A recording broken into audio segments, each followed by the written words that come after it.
Hi, my name is Wraith, and today I wanted to quickly show you a cool piece of tooling for the secret network that basically revolves around smart contracts. It lets you prototype and build and create smart contracts in a much more pleasant, frictionless way, thanks to a lot of cool commands that Warp CLI provides. So, to start off,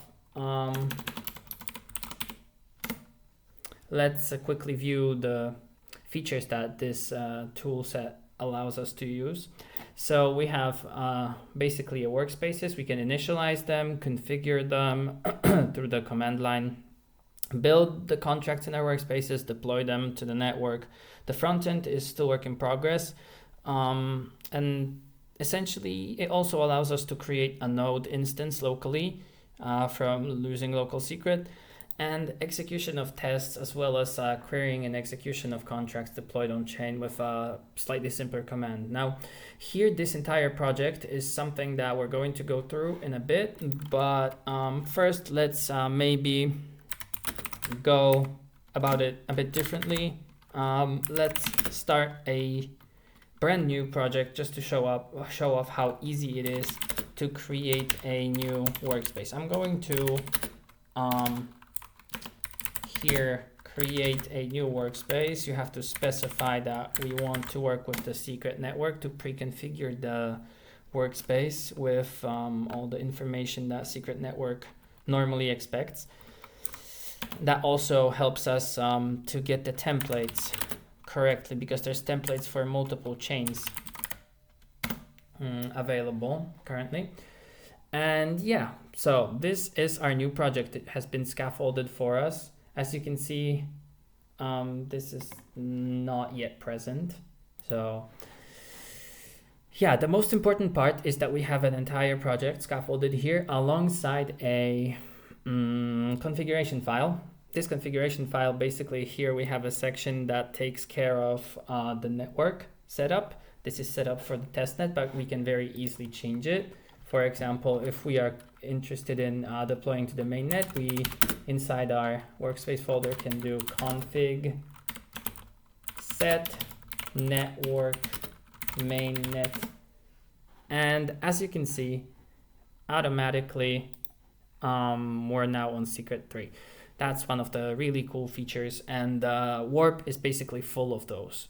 So essentially, another config here we can check is backend for optimizing our contracts for production. Normally it's the Docker optimize, workspace optimize or something like that. But then we have also an option to use CW optimizer, which is a secondary thing that some people might prefer. And here's some setup for the node. It is basically just for testing purposes locally.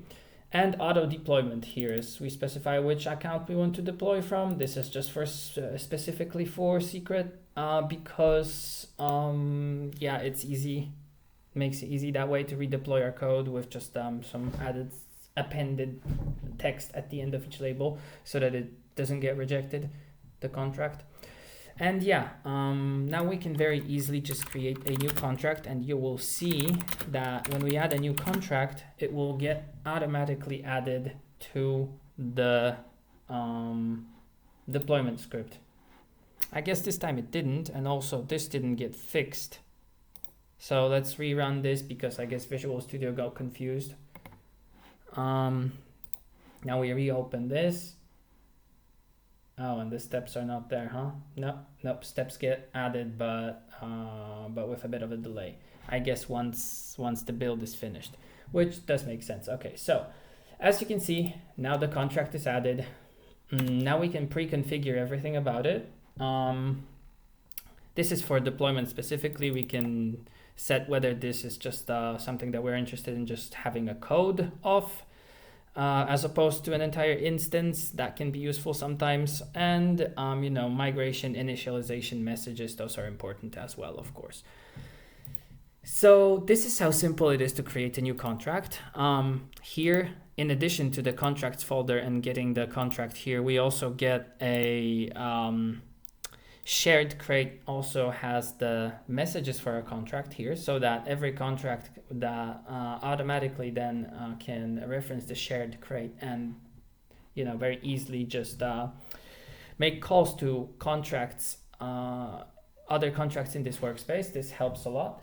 And now we're going to go through this project quickly, because this is actually one of the projects that I was working on for this hack secret as well. This is a demo for my Uni secret project, which is tooling for the Unity game engine. As you can see, there's some state here already provided. It's all not very compact, it's rather messy, but the main point is that there is some functionality already here, right? So with all this, we also have testing available, and with testing, I guess I can show some of the tests. As you can see, there is the client here and the wallet are initialized. We have some helper functions provided by the Warp CLI utilities, like waiting for the client to be ready before the tests are done. All these tests are going to be executed on the local network, and I will show you in a second how to do that. As you can see, there is a method that automatically gets the connection to this local network, and then another helper function that just initiates a contract for us so that it can be just handled as quickly and easily as possible. Now, to do that, we can go into our cards, and then what we have to do is run warp test. And that's it. That's all that we really need to do. Once that's done, once everything is set up, we can very easily, as you can see, it's waiting for the chain. And then once the chain got initialized properly, we executed all the commands here, all the tests, and everything finished beautifully. And then, as you can see, the local node got closed off when it wasn't needed anymore. So that's just a few of the features that Warp CLI provides. There's way more, like building, like optimizing the contract with just warp build O and other such things. Deploying a contract is basically just a one command as well. I can actually show off right here that once we actually deploy a contract to the network, right here we get an index, I guess, of all the contracts that we deployed, all the contracts in our workspace, split into different networks, because as we have seen, it's very easy to switch from mainnet to devnet to testnet to everything in between, essentially. And yeah, that is in a nutshell what Warp CLI is. A very sleek tool to work to provide smart contract functionality, smart contract ease, I guess, development experience that we don't normally get to see. And the best part is that it works cross chain, so other chains can also benefit from having this kind of setup. Like, for example, this project could very easily be transplanted into any other chain that is supported by secret network. It's just the CLI, underlying CLI of the other chain has to be installed. So yeah, thank you for watching the presentation. I hope that you enjoyed the quick rundown of what Warp CLI can do, and have a great day.